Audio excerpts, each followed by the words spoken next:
Bienvenidos a un nuevo episodio del podcast Debido Proceso, auspiciado por el Departamento de Derecho Procesal de la Facultad de Derecho de la Universidad Externado de Colombia. Hoy tenemos dos podcasters, como se utiliza hablar en ese lenguaje, a dos figuras del derecho, ambos muy jóvenes, con una hoja de vida impresionante, ambos candidatos a ser elegidos magistrados de la Sala Civil de la Corte Suprema de Justicia, profesores, en fin, con todos los méritos. Estoy refiriéndome a la doctora María del Socorro Rueda, directora del área de Derecho Procesal de la Universidad de los Andes, y al doctor Henry Sanabria, egresado de aquí de nuestra universidad, profesor de la universidad, ardoroso litigante. El tema que nos convoca hoy y el título que le hemos puesto es Sobreviviendo a las notificaciones. Entonces, yo quisiera preguntarle a la doctora María del Socorro, ¿cuál es su visión de cómo funcionan hoy las notificaciones personales? Bien, muchas gracias, Ramiro, por la invitación que me hace y por compartir hoy aquí este podcast con mi colega y amigo, que estamos ambos concursando para algo muy bonito.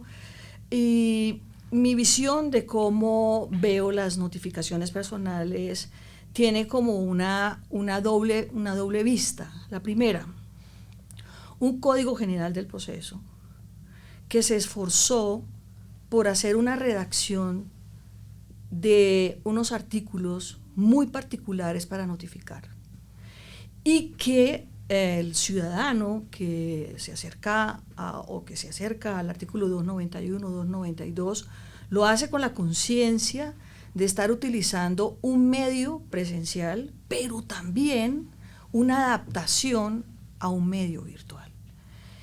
Eso es como un poco la narrativa que yo veo desde del Código General del Proceso. Y desde la Ley 2213 de 2022, esta es una ley que yo la veo en varias zonas. Una zona preliminar en la que se empezó a utilizar la Ley 2213, en donde las torpezas por parte de los litigantes y el entendimiento por parte de los ciudadanos del artículo que regula la notificación personal fue abrupta, y nosotros la vimos de esa manera, y de hecho hubo mucha jurisprudencia que se produjo en esa etapa en la que se empezó a solidificar un poco esa ley 2213 y a darle una armonización con el Código General del Proceso para que las personas lo pudieran comprender. Eso es un poco mi visión que tengo desde la academia, también como investigadora, observando los dos regímenes o las dos zonas o las dos fórmulas que hay en este momento para llevar a cabo una notificación. Y ese sistema tan novedoso, doctor Henry Sanabria, usted además intervino en la redacción del 806, que es antecedente a la ley 2213. Le pregunto, ahora mirado desde la perspectiva con el tiempo, ¿genera o no dificultades ese sistema de las notificaciones? Bueno, en primer lugar, doctor Bejarano, muchas gracias por invitarme a este podcast, que me parece que es una iniciativa muy importante de la universidad y con mucho éxito. Para responder a su pregunta, yo le diría que la ley 2213 y por ende el decreto legislativo 806 de 2020 en realidad recogieron primero una necesidad, y era utilizar los mecanismos tecnológicos para la notificación por medios electrónicos. Eso era una necesidad. Pero tampoco es algo absolutamente novedoso, porque yo quiero recordar que el artículo 23 del Estatuto Arbitral ya los tenía previstos. La utilización de todos los mecanismos tecnológicos para la notificación de todas las providencias, incluyendo el auto admisorio de la demanda. Entonces, en realidad, esta normativa lo que hizo fue recoger una necesidad y algo que ya se venía presentando.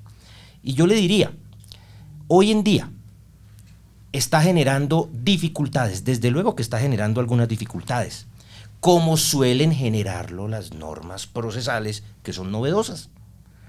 Acuérdense cuando se implantó la oralidad, los problemas que generaba la oralidad. Acordémonos cuando se empezó a implantar un proceso de una sola audiencia, los problemas que generaban los procesos de una sola audiencia. Entonces, una norma como el artículo 8º de la ley 2213 del año 2022, que nos dice que el auto admisorio de la demanda se puede notificar a través de un mensaje de datos, pues desde luego que iba a generar algunos inconvenientes. Y destaco lo que dijo la doctora María del Socorro, que ha sido la jurisprudencia la que nos ha venido por vía de tutela precisando qué debe entenderse por la norma, cómo debe entenderse, qué mínimo debe tener una notificación y sobre todo evitar la exigencia de formalidades innecesarias.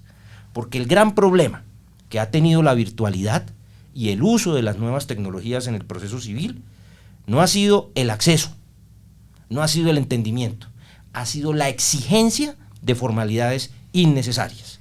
Entonces me parece que ha sido la jurisprudencia la que ha venido solucionando esos problemas. Pero si bien usted menciona la jurisprudencia y lo hace con mucho respeto, lo que obviamente entiendo en la condición de candidatos a la Corte, eso me parece que está muy bien, pero le pregunto, ¿también no ha tenido la jurisprudencia velas en varias providencias equivocadas frente al tema de las notificaciones? Por ejemplo, el cómputo del término de los 2 días después de llegado el aviso, por ejemplo. Eso que yo creía que estaba claro en la ley se volvió un problema. Yo en eso voy a decir una cosa que seguramente también la doctora María del Socorro la va a decir. Yo siempre he sido respetuoso de la jurisprudencia, no por el hecho de la condición en la que esté. Siempre me he guiado mucho la jurisprudencia, no es de ahora. Ahora, pero fíjense que no ha sido la jurisprudencia ni del Consejo de Estado, ni la Sala de Casación Civil de la Corte la que ha generado los malos entendimientos. Han sido decisiones de algunos tribunales y decisiones de algunos jueces civiles del circuito. Pero eso es jurisprudencia también. Pero no la que unifica y no la que orienta. Porque si uno revisa la jurisprudencia tanto del Consejo de Estado como de la Corte Suprema de Justicia, sí han tenido una línea para evitar ese tipo de interpretaciones que lo único que hacen es generar confusión. Lo que usted dice es cierto, el tema de los 2 días todo el mundo pensó que estaba entendido, pero ahora resulta que el entendimiento fue otro. Pero la jurisprudencia civil y del Consejo de Estado ha venido señalando parámetros que permiten unificar. Hay una cosa ahí que quiero añadir a propósito de lo que estaba planteando Henry, es lo siguiente. Teníamos o sea, si utilizamos conceptos de la antropología, y ellos utilizan el concepto de rito liminar. Y si utilizamos el concepto de rito liminar, en el mismo instante cuando se nos generó el COVID, nuestro problema de pandemia, pues ahí obviamente hubo unos meses en que estábamos completamente quietos. De hecho, en marzo de ese año, el Consejo Superior de la Judicatura lanzó su página de la rama judicial, pero solamente era para temas de directorio de donde se encontraban los jueces, teléfonos, fotografías importantes de los eventos que estaban pasando dentro de la rama, pero realmente se subutilizaba en ese momento algo que tú estás mencionando, que es, hombre, el CGP hizo un esfuerzo muy importante, la ley de arbitraje hizo un esfuerzo tan muy importante por el uso de la tecnología, pero ¿dónde consultábamos entonces un estado virtual? No teníamos en dónde consultar un estado virtual con anterioridad.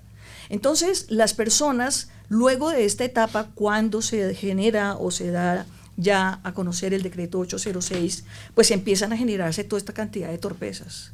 No hay una investigación que yo conozca, y si la hay me la cuentan, no hay una investigación en la que podamos hacer un listado de la jurisprudencia, digamos, adaptativa, de un rito adaptativo, un rito liminar adaptativo que tuvimos en ese momento, para tener un aprendizaje y solucionar los problemas liminares posteriores a la ley 2213. Entonces tenemos jurisprudencia buena en cantidad, buena, difícil, compleja, pero también creo que no hemos podido organizar realmente con mucho interés, organizar las investigaciones o los trabajos o la jurisprudencia, los casos que se han dado para generar realmente una ventaja de aprendizaje sobre eso. Bien, y en materia de nulidades derivadas por indebida notificación, doctor Henry, usted que ha escrito sobre eso, ¿Cuál es su análisis? ¿Ahora hay menos nulidades de las que antes había? Es decir, ¿hoy hay menos riesgo de que haya irregularidades procesales en la notificación del auto admisorio de la demanda? No, yo creo que hoy, como estamos todavía en un periodo de aprendizaje, claro, un periodo en el que la jurisprudencia ha venido señalando unas pautas, también podemos observar que hay muchos errores en la notificación. Y hay muchos errores, como lo decía María del Socorro, muchas veces por responsabilidad del litigante, de no hacer bien la notificación. Por ejemplo, de remitir un correo electrónico únicamente con la providencia, ni siquiera en el correo diciendo le estoy notificando el auto admisorio de la demanda de tal proceso, o remitir un correo electrónico diciendo le notifico el auto admisorio de la demanda sin que exista el auto admisorio de la demanda como documento anexo, o le remito el auto admisorio de la demanda, bueno, pero se lo remito incompleto. Es decir, hay indebida notificación porque claro, si no envía el auto... Por eso mismo le estoy diciendo, claro, gracias a los errores de los litigantes, se están generando muchas nulidades procesales. Pero estoy seguro que con el paso del tiempo se va a ir cerrando la brecha. La gente ya ha venido entendiendo mucho mejor cómo hacer las notificaciones. Antes, al principio, no sé si ustedes se acuerdan, hacía una mezcla entre la notificación por aviso del Código General del Proceso con la notificación personal del artículo 8 y hacían una mezcolanza. Entonces remitían el auto de admisión diciéndole ahí le notifico, pero tiene que ir dentro de los 5 días siguientes a notificarse personalmente al juzgado. Es decir, una serie de irregularidades que yo creo que fue lo que generaron esas nulidades procesales y la han venido generando. Pero precisamente ahí está la jurisprudencia de tutela y ya los abogados han venido entendiendo, gracias a esa adaptación y gracias a muchas nulidades, pues que indudablemente la norma tiene unos contornos muy claros y que ahí es que hacerle caso a la norma. Si la norma le dice a uno, diga de dónde está sacando ese correo electrónico, ¿qué le cuesta decir? Pues del contrato, de la correspondencia cruzada. Pues señor juez, del certificado de existencia y representación legal, en donde está esa dirección de correo electrónico, ¿de dónde más? Entonces yo creo que eso se ha venido entendiendo, la gente ya, por ejemplo, todos los días yo veo que las notificaciones personales se hacen mejor. Dicen, y la notificación se entenderá surtida 2 días, el proceso es tal, el juzgado es tal, el expediente es tal, aquí le remito el enlace y le remito el auto admisorio de la demanda. Todos los días la gente está haciendo mucho mejor esas notificaciones personales. Bueno, pero ahí toca usted un punto interesante que yo no le encuentro así mucha utilidad, que es, los jueces a veces le preguntan, ¿de dónde sacó usted la dirección electrónica o tal? Entonces, ¿no hay allí una injerencia indebida en un juez, en meterse en la averiguación que un abogado ya ha hecho para organizar su pleito? ¿Tengo yo que informarle como abogado, mire, señor juez, yo contraté a una persona para que hiciera una averiguación sobre este señor y allá apareció este correo electrónico, ¿tengo que revelar eso? Pues hoy como está, sí, de acuerdo con la norma, sí. Pero es que esas son esas normas del decreto legislativo, que del proyecto que salió del Instituto Colombiano de Derecho Procesal no estaba. No estaba. Por ejemplo, la norma del poder, que en el poder se tiene que indicar la dirección de correo electrónico del abogado que tiene registrada en el Registro Nacional de Abogados. Entonces, que si no se hace, el poder queda mal otorgado. Eso es una formalidad innecesaria y la jurisprudencia lo ha venido entendiendo por vía de tutela, que es una formalidad innecesaria.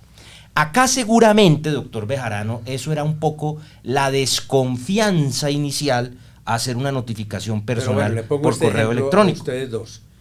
Llega un juez y le dice, por favor, indique, le admito la demanda, que es lo que hace. Eso es lo que hacen, sí. Porque usted no me ha indicado dónde consiguió esta dirección electrónica. Y entonces el abogado dice, vamos a poner un ejemplo, me acojo a mi derecho de mantener en reserva la información que he recibido. ¿Qué hace el juez? Pues es una premisa y un caso muy difícil el que propone, porque está en juego, en balance, un derecho constitucional. ¿Qué es cuál? Pues el derecho a la intimidad. Por eso.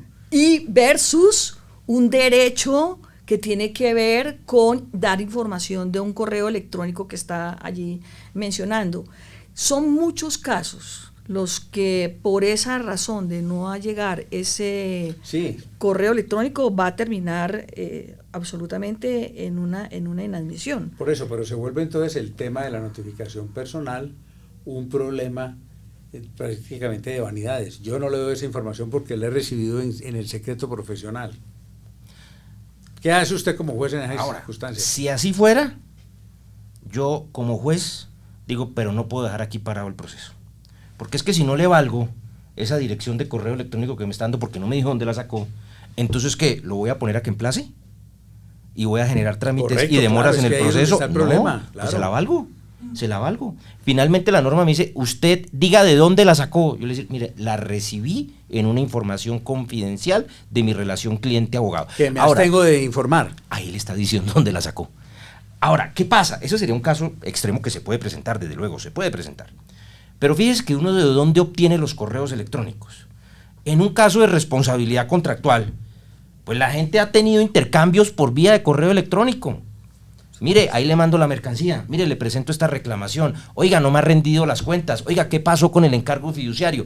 Y por lo general en todos los contratos hoy en día se dice notificaciones y coloca una dirección de correo electrónico. Si se trata de una persona jurídica, siempre la tendrá registrada. Es decir, es muy difícil que uno no obtenga esa dirección de la persona a la correcto. que... Más aún si uno, por ejemplo, ya agotó requisito de procedibilidad, que es lo que yo no entiendo. Un juez, ¿cómo me va a exigir que le diga de dónde sacó la dirección si le estoy acompañando la constancia de la conciliación previa como requisito de procedibilidad? Pues desde ahí. Entonces, pero yo creo que esos son problemas, doctor Bejarano, que se han venido solucionando. Y repito, los abogados, todos los días ya uno encuentra menos cosas ilógicas en las notificaciones personales. De hecho, yo destaco que ya casi la mayoría de abogados tienen sistemas de confirmación de correos electrónicos certificados. Entonces, se volvió casi que una herramienta para uno poder ejercer la profesión. ¿Cuáles son los pasos que usted le recomendaría a un juez o a un abogado para que se entienda que una notificación surtida de esta manera es exitosa? Bueno, yo diría 4 cosas. La primera, la que acabo de decir. Tengan un servicio de confirmación de correo electrónico. Así como antes, para uno ejercer la profesión, debía tener el sistema de vigilancia judicial, o después hubo la necesidad de tener internet, después hubo la necesidad de tener buenos sistemas. Hoy es una necesidad tener un sistema de confirmación de correo electrónico, que es muy barato. Segundo, indicarle siempre al juez de dónde está obteniendo uno la dirección de correo electrónico. Muchas veces puede ser incluso excesivo, pero hay que hacerlo. Tercero, indicar en el texto del correo que a través de ese correo electrónico está notificando. Indicar en qué proceso lo está haciendo, indicarle en esa dirección de correo electrónico que tiene, a partir de la recepción o del envío, empieza a contarse el término de los 2 días, cerciorarse de adjuntar la providencia. Es más, así la norma no lo diga, adjunte el enlace donde está el expediente. Si no había acompañado junto con la presentación de la demanda los anexos, acompañe los anexos. Es decir, mi recomendación es que incluso uno vaya más allá de la norma. Y si va más allá de la norma, no va a tener uno el riesgo de que le vayan a decir, le faltó esta formalidad, entonces hay nulidad por indebida notificación. Y entonces hoy, doctora María del Socorro, eso frente a la notificación personal, frente a la notificación por estado, ¿qué dificultades hay hoy en este sistema de la virtualidad y de la... Bien, yo no voy a hablar no fuera del despacho judicial, sino dentro del despacho judicial. Hoy, para que una persona que trabaje dentro del despacho judicial pueda entregarnos un estado o un auto para que nosotros lo podamos conocer, ahí en el ejercicio de su trabajo tiene que hacer primero 26 pasos para que tenga un ambiente virtual para poder trabajar. Después de que hace esos 26 pasos, tiene 12 pasos internamente para poder colgar un auto, un estado. Entonces eso genera unas demoras, un cansancio mental por parte de estas personas que es muy complejo. Ahora, tenemos un nuevo sistema que empezó a funcionar para revisar procesos. Ese está rigiendo desde marzo creo que de este 2024. Se llama, la herramienta es una información de procesos judiciales y la persona sencillamente entra a mirar allí. Y si uno ingresa, revisa el proceso, pues tiene también esos reprocesos que hacen las personas. Entonces hoy encontramos tutelas, por ejemplo, en donde una persona dice, yo no conocía de ese auto a través de un estado que debían notificarme porque yo ingresé a siglo XXI. Y resulta que la persona ya hoy, grandes de los sistemas por los cuales se notifican, ya hoy no los están utilizando, están en desuso. Si usted utiliza, doctor Bejarano, su celular y entra a Google y coloca consulta de procesos, le va a salir todos los viejos formas de acceder a la información, de consultar los estados de un proceso. Entonces hay muchos problemas porque las personas están desinformadas de cuál es la ruta por la cual yo debo consultar procesos. Y dos, el problema interno dentro de los despachos judiciales es que por cada ejercicio que se hace de notificar a una persona, son 12 pasos que un funcionario debe hacer para cumplir con el acto de notificación. O sea, es muy complejo. Bueno, pero no sería óptimo, con esto voy terminando, que hubiera una reforma que modificara nuestro sistema. Por ejemplo, que cuando llegara el asunto ya al juzgado, estuvieran ambas partes vinculadas en su litigio. Porque hoy en día lo que hace es que una parte demandante propone una demanda y lo llaman. ¿No sería mejor buscar un sistema distinto, que lleguen las partes de una vez ya con su litigio armado delante del juez? Pues eso es lo que se está discutiendo. De uno, o acabar el auto admisorio de la demanda, o dos, que la demanda sea en un primer momento extrajudicial y que si no se presenta o si se presenta oposición, se vayan ante el juez ya con su demanda y su contestación para que siga lo que corresponda. Esa es una opción. Porque ese sistema da seguridad de que las partes están enteradas. El otro deja la eventualidad de que de pronto no. Claro, pero eso nos llevaría sería una reforma procesal muy importante, y es acabar la etapa introductoria del proceso. Y es que a los jueces se llegue ya con lo que se llamaba la litis contestatio surtida, de tal suerte que el juez cite audiencia y resuelva lo que haya que resolver. Eso implicaría una reforma no parcial, para que no vaya a pasar lo que pasó con la ley 1395 de 2010, que hizo unas reformas muy puntuales, pero desarticuló el Código de Procedimiento Civil. Esto implicaría repensar nuevamente, por lo menos, el 50 o 60% de las normas del Código General del Proceso. Sería una reforma de gran calado. Ahora, para decirle, mire, yo he detectado 3 problemas en notificaciones por estado. Uno, que la página está caída. Entonces uno no sabe si se está notificando por estado o no. 2, que aparece la notificación por estado, pero no insertan la providencia. Entonces uno no sabe pues cuál fue el auto que notificaron. Entonces le toca uno escribir al juzgado, llamar al juzgado, y muchas veces puede pasar hasta un día que uno pierde. Un día en 3 es mucho. Claro. O lo tercero, que a pesar de que decreta una medida cautelar y que la norma dice que no hay que insertarla, la insertan. Entonces se perdió la sorpresa de la medida cautelar. Esos son como 3 aspectos muy puntuales, para hacerle brevedad aquí al tiempo. Y termino, doctora María del Socorro, ¿usted cree que los litigantes han sobrevivido o no a este régimen de notificaciones, o están atrapados todavía en esa dificultad? Bueno, yo creo que estamos todavía sobreviviendo. 24 o 23 distritos judiciales hay en Colombia. El Distrito Judicial del Tolima, es el único del país que hace públicas la información en que las personas que consultan la página web pueden decir cómo están prestando su servicio, sus despachos judiciales. Y hay un grupo de personas que allí han contestado, y es el 63.72% de personas que trabajan o que son abogados, litigantes, que dicen: estoy completamente en desacuerdo con todo el trabajo y la forma en que yo accedo a estos portales. Luego es muy difícil. Yo he pensado muchas cosas, profesor Ramiro. Primero, eliminemos el curador ad litem. Estoy de acuerdo con eso. Eso es una reliquia que tenemos y que tenemos que sacarla. Eso es pérdida de tiempo. 2, tenemos que, en un escrito que le entregué al Instituto Colombiano de Derecho Procesal, le planteo la posibilidad de juntar incluso procesos en que no habría auto admisorio, otro tipo de auto, otro auto de apertura, que pueda unir el ingreso del proceso con la primera audiencia. Y eliminamos también un poco la temática de autos inadmisorios. Si usted le pide a sus alumnos de su clase que revisen cualquier juzgado y revisen el último mes de autos producidos por ese juzgado, todos, la gran mayoría, son autos inadmisorios. Un auto inadmisorio puede terminar en 243 días, 260, 60, depende si le va muy bien, en que logra el cometido hasta tutela. Entonces uno dice, no hay razón de ser. Hay más de 30 autos en la primera instancia que yo puedo reponer y apelar. ¿Cuándo terminamos el proceso?